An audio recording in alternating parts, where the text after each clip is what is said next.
Hey guys, this video is going to be a review of episode 6 and 7 of The Legend of Korra, and episode 6 was called Old Wounds, and that focused on Korra and everyone in the metal city, Zaofu, I think is what it's called, and mainly focused on Lin and Sue, which was amazing. And I love that we got more on that because I wasn't entirely sure if we were still going to focus on them after the last episode, and so I was really excited for that. And Sue starts teaching Korra and Bolin how to metal bend, which was amazing.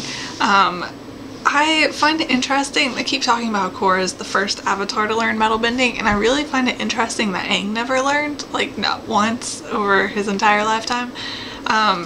But I was really excited about that because that more awesome bending obviously, and Bolin was so adorable with the metal bending in this episode, and it's just so sweet how he was like hesitant to do it because he didn't want to screw up and he didn't think that he could because he tried before and it hadn't worked. And the whole thing about Toph being like his hero and how he wants to metal bend because Toph can metal bend and he like basically thinks that Toph was awesome is the greatest thing, and I thought that was really nice. I really love how Bolin like kind of idolizes Toph, and since they're like completely left it open that Toph could be alive now, I'm wondering like if she shows up. I'm not entirely sure if she will or not, but they're definitely hinting that it's a possibility. But if she shows up, I think Bolin's reaction to getting to meet her will be fantastic. So Lin goes to get acupuncture in these episodes, and I have to say, okay, the way that they do the acupuncture with metal bending, I'm scared of needles anyway, so acupuncture like in the first place sounds absolutely terrifying to me, and I would never get needles willingly stuck in my body. But the way they're like all hovering over her and then he like metal bends them all, and no, oh my god, that's the most terrifying thing. I had a hard time watching that scene.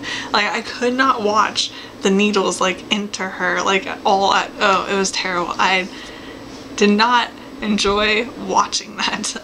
But the memories part was awesome, and as soon as we started going into Lin's memories, I'm like, oh my god, what if we see Toph? And I was freaking out because we might see Toph, and we did, and that was awesome. But I really also liked how that showed Lin and Sue's relationship and gave a lot of backstory. We found out how Lin got her scar, which is awesome tie-in, and I think it's interesting seeing more of Toph's parenting. It's pretty much how I expected Toph would parent. Like it really makes sense to me.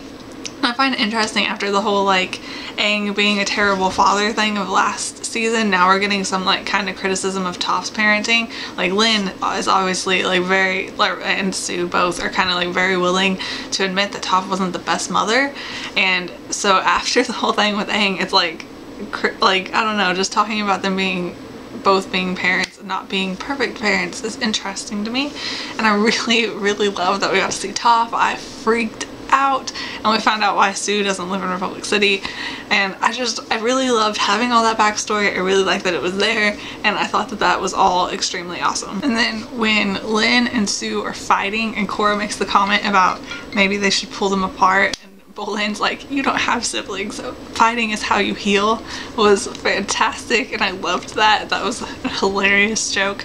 But also Lin the next day waking up like really happy was hilarious to me, and Korra, Bolin, and Maka outside her door and then looking so like surprised and confused when she comes out was hilarious, and her like little bonding moment with Opal was awesome. I loved that, and I just thought that that was really sweet, and I really like that Lin and Sue have made up now, and I just really loved the conclusion of that episode and how it like resolved and all of that. That was really nice. I only have one thing to say about the villains in this episode, and that is how Zahir knew where Korra was. Like he's just sitting there kind of like meditating, I think, while the others talk about where she could be, and then he just like opens his eyes and is like, she's in Zaofu, and I'm really confused as to how he figured that out. He seems to have like a really deep like spiritual connection with the airbending and knowing how to airbend, or like already once he got the powers, like he seemed pretty like proficient in how to do everything,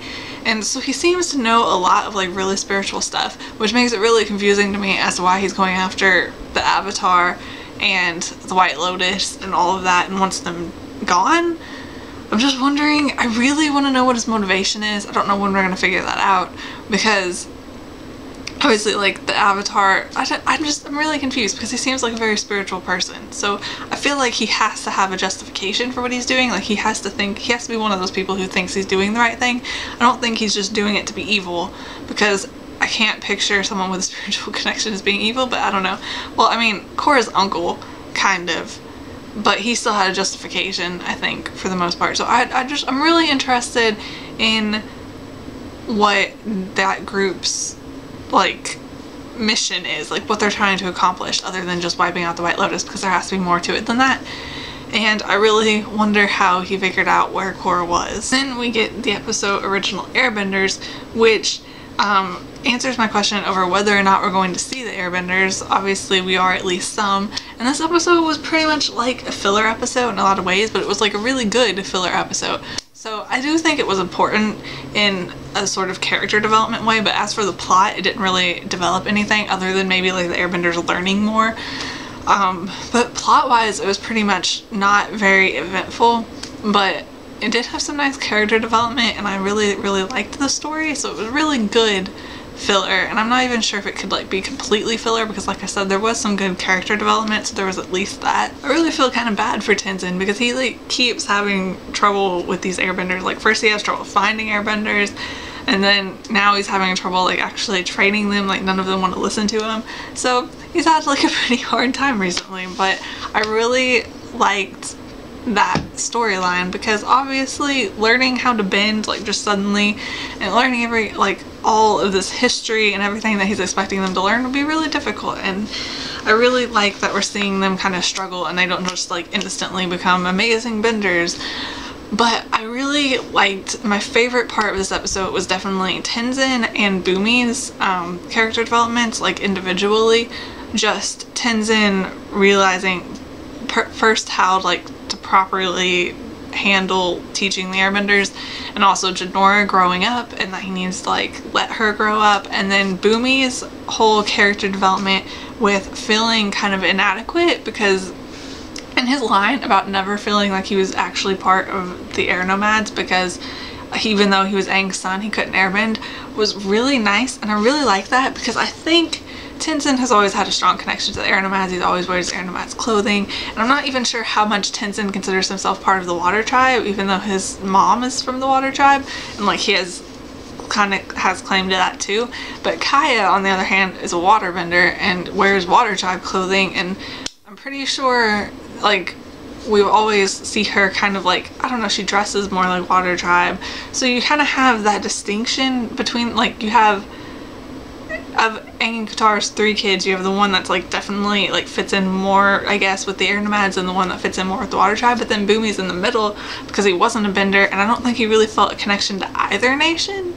And like, he doesn't wear clothing from either nation. He wears his United Armed Forces uniform even though he's retired, which, well, I mean, he doesn't anymore now. He wears the air nomad clothes, but he was wearing those even though he was retired.